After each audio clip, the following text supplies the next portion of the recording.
Hello মেদিনীপুরবাসী, গত 11ই জানুয়ারি আমি চলে এসেছিলাম মেদিনীপুর শহরের বিদ্যাসাগর হলে, কারণ এখানে চলছিল Medinipur food and art festival. এই মেলাটা ছিল 8ই জানুয়ারি থেকে 11ই জানুয়ারি পর্যন্ত, যেটা আয়োজন করেছিল মেদিনীপুর আর্ট একাডেমি। মেলায় ঢুকেই যেটা বুঝলাম, এখানে খাবারের দোকানের কোনো কমতি নেই, নানা রকমের ফুড স্টল। কোনটা ছেড়ে কোনটা দেখবো সেটাই বুঝতে পারছিলাম না। আর যারা ছবি তুলতে ভালোবাসো তাদের জন্য ছিল আলাদা সেলফি জোন।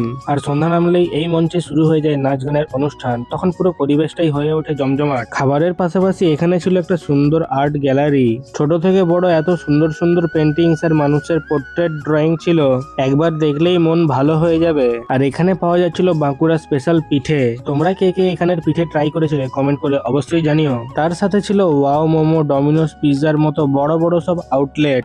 এখানেই শেষ নয়, আরো এরকম অনেক স্টলে ছিল হাতে তৈরি নানা রকম জুয়েলারি, জামা কাপড় থেকে শুরু করে আরো অনেক কিছু। তোমরা কে কে Medinipur food and art festival দেখতে গেছিলে কমেন্ট করে অবশ্যই জানিও। আজকের মতো এতটাই, দেখা হবে নেক্সট ব্লগে। Till then tata, bye by.